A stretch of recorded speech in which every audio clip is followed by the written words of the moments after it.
जब जिस देश में ईवीएम का आविष्कार हुआ था वहाँ से ईवीएम हट गया, तो इंडिया से ईवीएम हटाने में क्या दिक्कत है गवर्नमेंट? जो जापान ने मशीन बनाई वो यूज नहीं कर रहा, तो भारत क्यों यूज कर रहा भाई?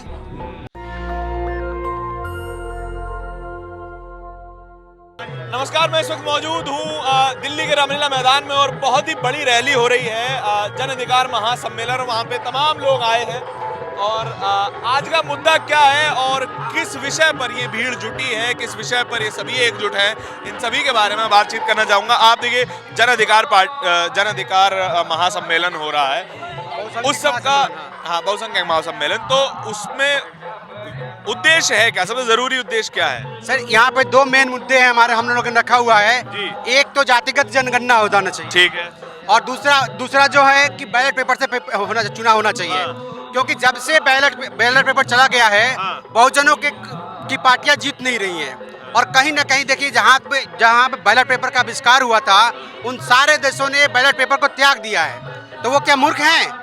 तो ये कहीं ना कहीं बैलेट पेपर में कुछ ना कुछ कमियां हैं, और कुछ ना कुछ बैलेट पेपर में कि ईवीएम में? ईवीएम में ईवीएम में कहीं ना कहीं कमियां हैं, जिसको मैनिपुलेट किया जा सकता है। यानी कोई भी इलेक्ट्रॉनिक चीज़ है उसको आप मैनिपुलेट कर सकते हैं। जैसे यहाँ से ऊपर का जो जाता है वो मंगल पे भी चला गया है, लेकिन उसको आप यहाँ से कंट्रोल कर सकते हैं। तो बहुत सारे इंजीनियर्स ने ये प्रूव किया हुआ है कि ईवीएम में छेड़छाड़ की जा सकती है, या उसको प्रोग्रामिंग करके आप उसको प्रोग्रामिंग कर सकते हैं, जैसा मन चाहे प्रोग्रामिंग कर सकते हैं।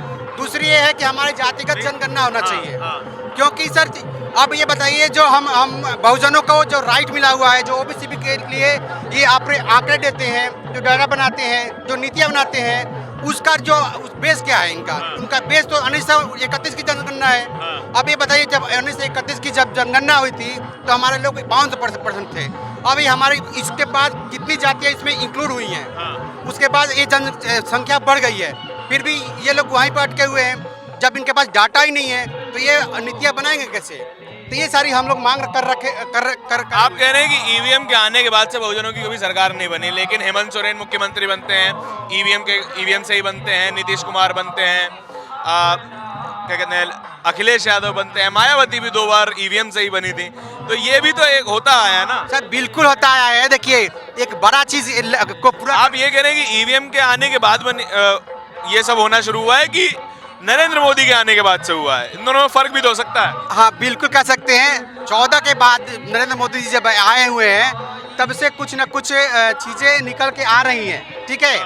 तो बट हम जब मांग कर रहे हैं, जब जिस देश में ईवीएम का आविष्कार हुआ था वहाँ से ईवीएम हट गया, तो इंडिया से ईवीएम हटाने में क्या दिक्कत है गवर्नमेंट को? जब सारे लोग मांग कर रहे हैं और हम भी मांग कर रहे हैं, हम देश के बहुसंख्यक हैं, हमारी आबादी 90% है। तो जो प्रजातंत्र जो होता है, जो प्रजा कहती है, जो बहुसंख्यक आबादी कहती है, वही होना चाहिए। तो जब हम कह रहे हैं कि ईवीएम हटाइए, तो क्या दिक्कत होगी इनको? गवर्नमेंट को कोई दिक्कत नहीं होना चाहिए। ईवीएम के अलावा ऑप्शन क्या देंगे? क्योंकि बैलेट पेपर तो लूटे भी जा सकते हैं, उसके अलावा ऑप्शन क्या देंगे? नहीं तो जब हमारी आर्मी है ना, अब तो अब पुलिस है, हमारे पास लोग हैं, संगठन है काफी, वो सुरक्षा करेंगे बैलेट पेपर की। क्या पहले तो हमारा, अब तो सेना भी है हमारे पास, तो क्यों नहीं हम सुरक्षित कर सकते?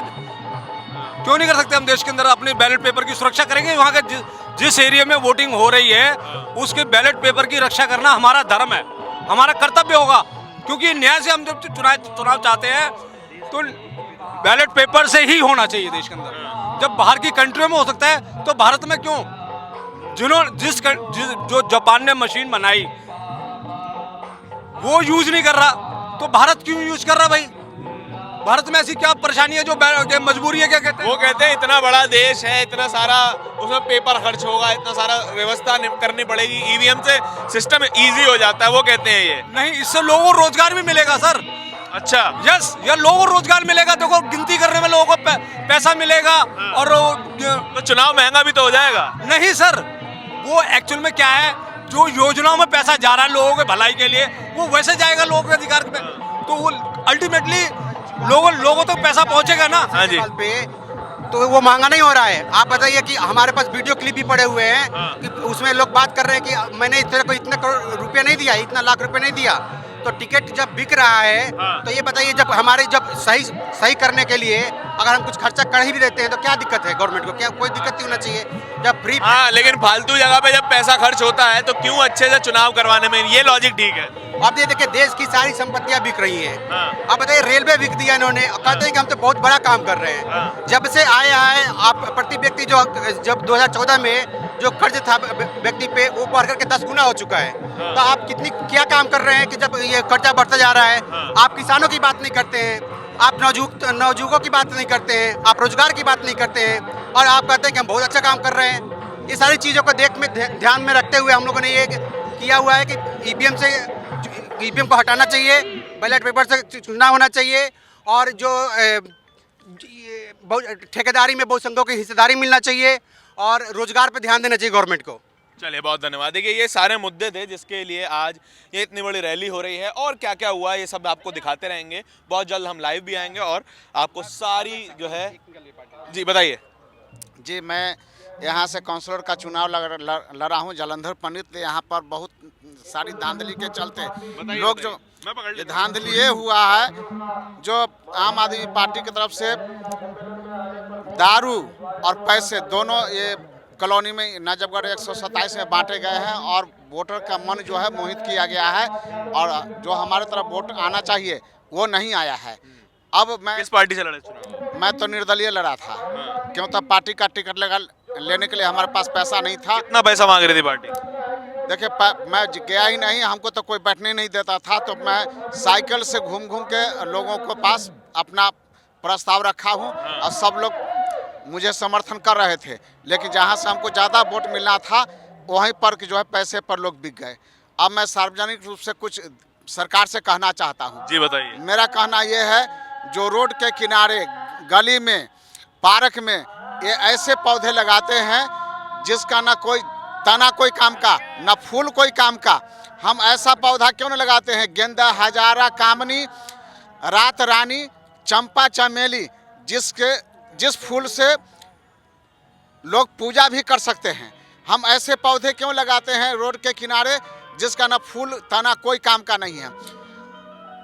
नदी नाले के किनारे में जो पौधे ज़्यादा पानी लेते हैं, जैसे सब यूकलिप्टस है, चह है, सागमान है वगैरह, लकड़ी का पौधे क्यों नहीं लगाई जाती है?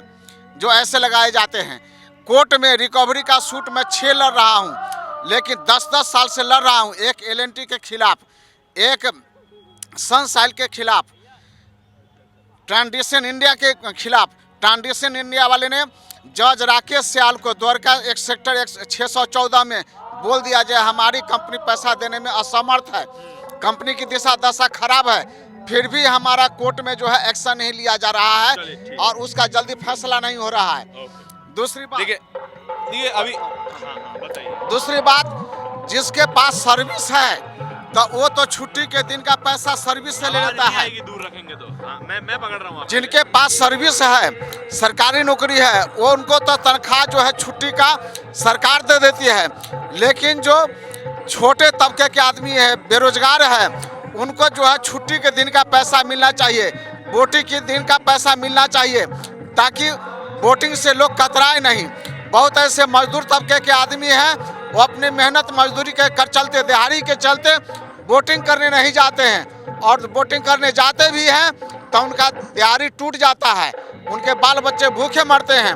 तब वोटिंग के करने के दिन का और छुट्टी के जो साल के 70 दिन होते हैं, उसका पैसा निम्न तबके को, जो बेरोजगार है और निम्न तबके का आदमी है, उनको पैसे मिलना चाहिए। ओके, देखिए ये सारी बातें थी जो कि आज जो है इस रैली में आई हैं, और ये सारे विचार हर जगह हर तरह के विचार की ज़रूरत होती है, और ये सारे विचार क्या क्या हैं यहाँ पर, और इस रैली में क्या क्या होने वाला है, ये सब आपको दिखाते रहेंगे। कैमरे के पीछे मेरे साथी आशीष के साथ रामलीला मैदान, दिल्ली से धारण की रिपोर्ट। धन्यवाद।